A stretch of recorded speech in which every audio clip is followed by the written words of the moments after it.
తిరిగి BCN news కి స్వాగతం.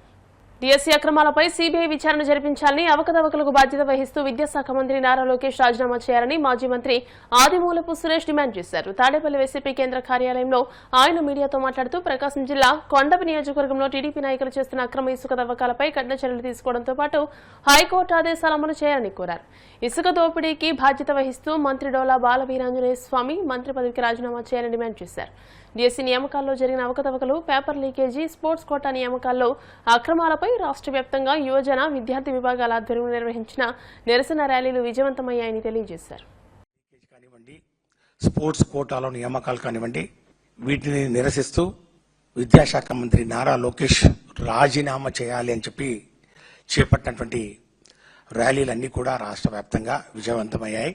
ఈ రాష్ట్రంలో జెన్జీ ఏ విధంగా వారి అగ్రవేశాలు రాష్ట్రమంతా కూడా మళ్ళా చూసిన విషయం వల్ల ఒకసారి ప్రస్తావనకు వస్తూ ఉంది.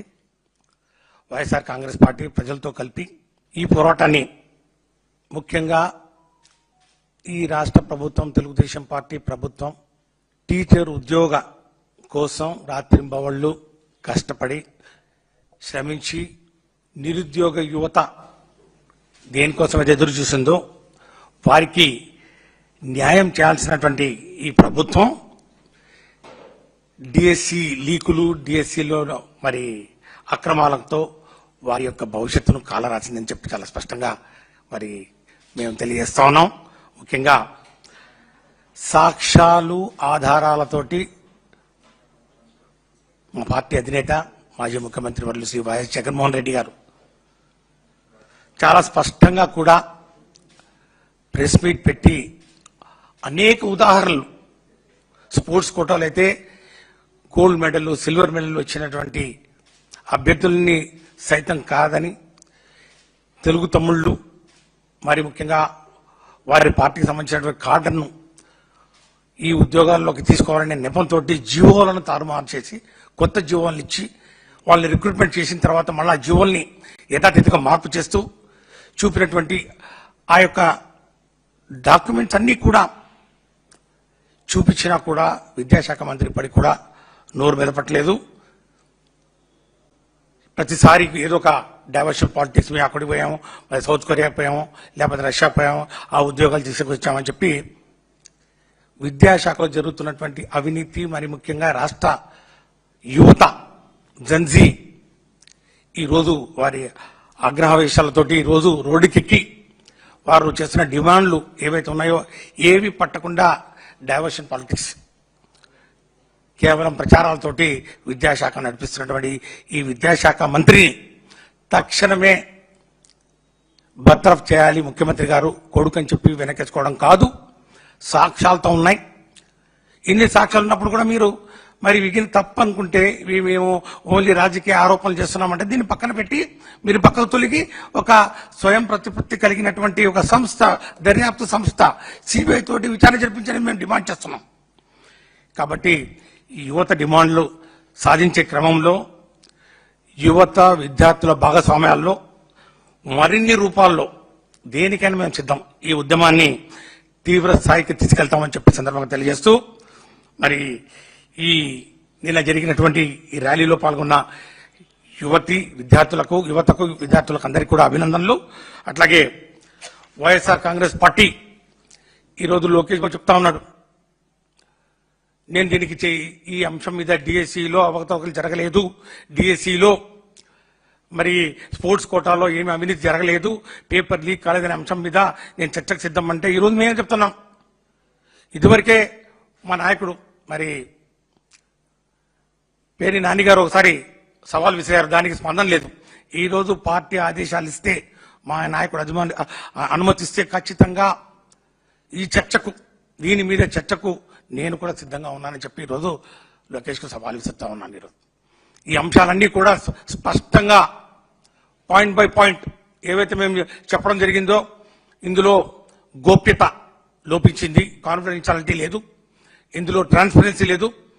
ఈ యొక్క లిస్టులు, మెరిట్ లిస్టులు, రోస్టర్ లిస్టులు జిల్లా స్థాయిలో కలెక్టర్లలో డిస్ప్లే ఎందుకు చేయలేదు, న్యూట్రాలిటీ ఎందుకు ఫాలో కాలేదు, ఈరోజు రాజ్యాంగం కల్పించినటువంటి హక్కులు, ప్రాథమిక హక్కులు ఏవైతే ఉన్నాయో, సమానత్వం, అన్ని కూడా పూర్తిగా వైలేట్ అయ్యాయి.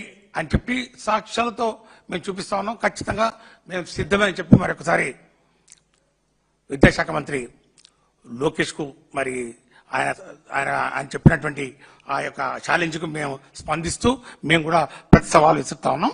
ఈ రాష్ట్రంలో 2 సంవత్సరాల కాలంలో ఈ కూటమి ప్రభుత్వం, తెలుగుదేశం పార్టీ ప్రభుత్వం సాగించినటువంటి దోపిడీ, ముఖ్యంగా ఇసుక దోపిడీ కానివ్వండి, గ్రావెల్, అట్లాగే రేషన్ బియ్యం కానివ్వండి, అనేక పర్యాయాలు ఎత్తి చూపడం జరిగింది. ఈ రాష్ట్రంలో మరి ఇసుక రీచ్ అయితే లెక్కలేనిదిగా ముఖ్యమంత్రి గారేమో ఒక పక్కన భోగాపురం అంతర్జాతీయ విమానాశ్రయ నిర్మాణం సంపూర్ణంగా మాజీ ముఖ్యమంత్రి వైఎస్ జగన్మోహన్ రెడ్డి కృషి, పట్టుదల వల్లనే సాధ్యమైందని, ఇందులో ప్రస్తుత సీఎం చంద్రబాబు చేసిందేమీ లేదని మాజీ మంత్రి ధర్మాన ప్రసాదరావు అన్నారు. ప్రధాని మోదీ భోగాపురం ఎయిర్పోర్టును ప్రారంభించడాన్ని వైసీపీ స్వాగతిస్తోందన్న ఆయన, ఇతరులు చేసిన అభివృద్ధి వాళ్లకు తన ఖాతాలో వేసుకుంటూ క్రెడిట్ కొట్టాలని చంద్రబాబు చూడడం సరైంది కాదని హితవు పలికారు. ఉత్తరాంధ్ర ప్రాంతాన్ని నిర్లక్ష్యం చేస్తూ బడ్జెట్ నిధులన్నింటినీ ఒకే ప్రాంతానికి ఖర్చు చేస్తే మళ్లీ ప్రాంతీయ అసమానతలు, ప్రత్యేక ఉద్యమాలు తలెత్తే ప్రమాదం ఉందని ధర్మాన హెచ్చరించారు. ముఖ్యమంత్రిగా విశాఖపట్నం, శ్రీకాకుళం, విజయనగరం ఈ పరిసర ప్రాంతాలకి అందుబాటులోకి రానున్నటువంటి ఎయిర్పోర్టుకు 2023 మే 3వ తేదీన ఫౌండేషన్ స్టోన్ వేయడం జరిగింది. ఫౌండేషన్ స్టోన్ వేసిన రోజున ఆనాడు ఉన్నటువంటి ముఖ్యమంత్రి గారు ఒక మాట చెప్పారు, జగన్మోహన్ రెడ్డి గారు. ఈ ఎయిర్పోర్ట్ కమర్షియల్ ఆపరేషన్స్ 2026 జూన్ చివరికి కమర్షియల్ ఆపరేషన్స్ ప్రారంభమవుతాయని చెప్పారు. అంటే ఎందుకు చెప్పగలిసాడు ఆయన అలాగా? చీఫ్ మినిస్టర్గా అతను ఫౌండేషన్ వేసే నాటికే ఆ ఎయిర్పోర్టుకు కావాల్సినటువంటి భూమిని సేకరించడం, కేంద్ర ప్రభుత్వంలో వివిధ డిపార్ట్మెంట్ల నుంచి తీసుకోవాల్సినటువంటి ఎన్ఓసీలన్నిటిని తీసుకోవటం, కన్సెషనరీ అగ్రిమెంట్ని పూర్తి చేయడం, ఆ ఎయిర్పోర్టుకు కావాల్సినటువంటి నీరు, విద్యుత్తు, ఇతరత్ర సదుపాయాలకు అవసరమైనటువంటి నిధులు కేటాయించడం, అన్నింటికంటే ముఖ్యంగా కన్సెషనరీ ఎవరున్నారో, అంటే ప్రైవేట్ పెట్టుబడిదారి ఆ ఎయిర్పోర్టుకి ఎవరున్నారో, ఆ పెట్టుబడిదారి ఫైనాన్షియల్ ఇన్స్టిట్యూషన్ నుంచి అప్పు, అంటే ఫైనాన్షియల్ క్లోజర్ అంటారు దాన్ని, అది కూడా చేసిన తర్వాత మాత్రమే అతను ఫౌండేషన్ స్టోన్ వేయడం జరిగింది. అందుకే అతను అంత స్పష్టంగా ఇది 2026 జూన్ చివరి నాటికి కమర్షియల్ ఆపరేషన్స్ ప్రారంభమవుతాయని చెప్పగలిసాడు. దేశంలో సాధారణంగా ప్రధానమంత్రి, ముఖ్యమంత్రి ఇలాంటి రాజ్యాంగ పదవుల్లో ఉన్నటువంటి వాళ్ళు ఎవరైనా ఏదైనా ఒక మేజర్ ప్రాజెక్ట్ని శంకుస్థాపన చేయాలంటే సాధారణంగా పునాదురాలు వేయరు, దాని స్థితి చూస్తారు. ప్రభుత్వ నిధులతో నిర్మించేదైతే అడ్మినిస్ట్రేటివ్ శాంక్షన్ వచ్చి టెక్నికల్ శాంక్షన్స్ క్లియర్ అయిన తర్వాత మాత్రమే ఫౌండేషన్ స్టోన్ వేస్తారు. లేదు ప్రైవేట్ పెట్టుబడులు ఉన్నటువంటి ఇలాంటి వస్తే ఫైనాన్షియల్ క్లోజర్ అయితేనే, ఆల్ పెర్మిషన్స్ కంప్లీట్ అయిన తర్వాత ఫైనాన్షియల్ క్లోజర్ అయితేనే ఫౌండేషన్ స్టోన్ వేస్తారు. అదే సాంప్రదాయంలో జగన్మోహన్ రెడ్డి గారు దీనికి పునాది రాయి వేయటం, ఈవేళ అతను చెప్పినట్టుగానే జూన్ 26 30 అయిపోతుంది, 1వ తేదీన ప్రధానమంత్రి గారు దీన్ని ప్రారంభిస్తున్నారు. ఈ దేశ ప్రధాని ఈ ఎయిర్పోర్ట్ను ప్రారంభించడం అనేది వైఎస్ఆర్ కాంగ్రెస్ పార్టీ ఆహ్వానిస్తుంది. ఇది మంచి పరిణామం. దేశంలో ఉండేటువంటి ప్రధానమంత్రి ఎన్నిసార్లు రాష్ట్రానికి వస్తే అంత మంచిది. ఇక్కడ ఉన్నటువంటి పరిస్థితులు తెలుసుకోవడానికి అవకాశం ఉంటుంది కనుక మేము స్వాగతిస్తున్నాం, దీన్ని వెల్కమ్ చెప్తున్నాం. కానీ ఇదే సందర్భంలో ఈ ప్రభుత్వం చూస్తే రేపు ఈ ప్రారంభాన్ని పెద్ద హడావుడి చేయాలని, ఈ ప్రాంతానికి అభివృద్ధి అంతా దీంతో అయిపోతుందని, ఇది నేను చేశానని చెప్పాలన్న ప్రయత్నం చేయాలని చూస్తున్నారు. దాన్ని నేను వైఎస్ఆర్ పార్టీ అబ్జెక్ట్ చేస్తుంది. మీరు ఈ 3 ప్రాంతాలంటే పూర్వపు పాత జిల్లాలైనటువంటి 3 ప్రాంతాలకు ఎలాంటి ప్రయోజనకరమైన పని మీరు చేయలేదు. మేము భయపడుతున్నంత దేనికనంటే, చెయ్యింది చేశానని మీరు ఇప్పుడు చెప్తూ ఈ ప్రాంతానికి నా అభివృద్ధి పార్టిసిపేషన్ ఉందని మీరు చెప్పాలనుకుంటున్నారు. అది కాదని మనం చేస్తున్నాను, అది చేయొద్దని మనం చేస్తున్నాను. అలాంటివి మేము చేశామనే మాట మీరు చెప్తే మేము అభ్యంతరం చెప్తాం.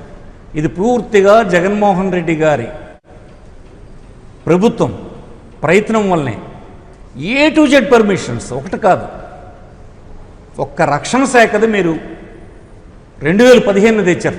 15 నుంచి 19 వరకు ఏ ఫార్మాలిటీ అవ్వలేదని అంటే మీరేం చేయలేదు. 23 వరకు ఫైనాన్షియల్ క్లోజర్ అవ్వలేదని అంటే ఎన్ని పనులు ఉండిపోయినందువల్ల 23కి ఫైనాన్షియల్ క్లోజర్ అయ్యింది. ఆ తర్వాత కావాల్సినటువంటి అన్ని పర్మిషన్స్ని జగన్మోహన్ రెడ్డి గారే తెచ్చారు. సుమారు 1200 కోట్ల రూపాయల నిధులు దానికి.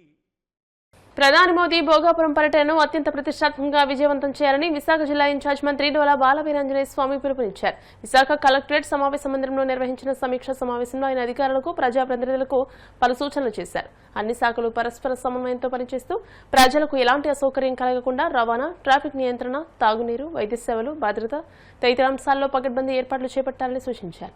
ఉత్తరాంధ్ర ప్రజల ఎన్నో ఏళ్ల ఆకాంక్షకు ప్రతిరూపంగా రూపుదిద్దుకున్న అల్లూరి సీతారామరాజు అంతర్జాతీయ విమానాశ్రయం ప్రారంభోత్సవం ఈ ప్రాంత అభివృద్ధి చరిత్రలో ఒక చారిత్రాత్మక ఘట్టమని మంత్రి పేర్కొన్నారు. ఆగస్టు 1వ తేదీన భారత ప్రధానమంత్రి చేతుల మీదుగా జరగనున్న ఈ మహోన్నత కార్యక్రమంలో ప్రజలందరూ స్వచ్ఛందంగా భాగస్వాములు కావాలని పిలుపునిచ్చారు. వార్తలు ముగించే ముందు ముఖ్యాంశాలు మరోసారి.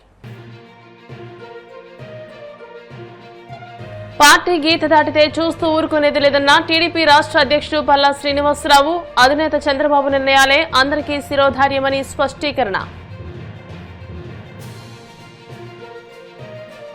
కుప్పంలో ఉత్సాహంగా ఇంటింటికి తెలుగుదేశం కార్యక్రమం. కూటమి ప్రభుత్వ పాలనలో సాధించిన అభివృద్ధి, సంక్షేమ పథకాలను ప్రజలకు వివరించిన భువనేశ్వరి.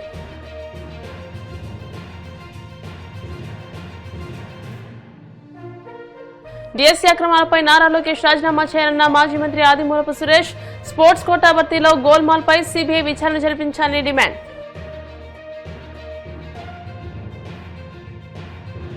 ఇతరులు చేసిన అభివృద్ధి పనులను తన ఖాతాలో వేసుకుంటూ క్రెడిట్ కొట్టారని చంద్రబాబు చూడడం సరికాదు. మాజీ మంత్రి ధర్మాన ప్రసాదరావు ధ్వజం. ఈ వార్తలు ఇంతటితో సమాప్తం. మరిన్ని వార్తల కోసం BCN digital YouTube channel, Facebook page ని ఫాలో అవ్వండి. అప్డేటెడ్ వార్తల కోసం ప్లీజ్ సబ్స్క్రైబ్.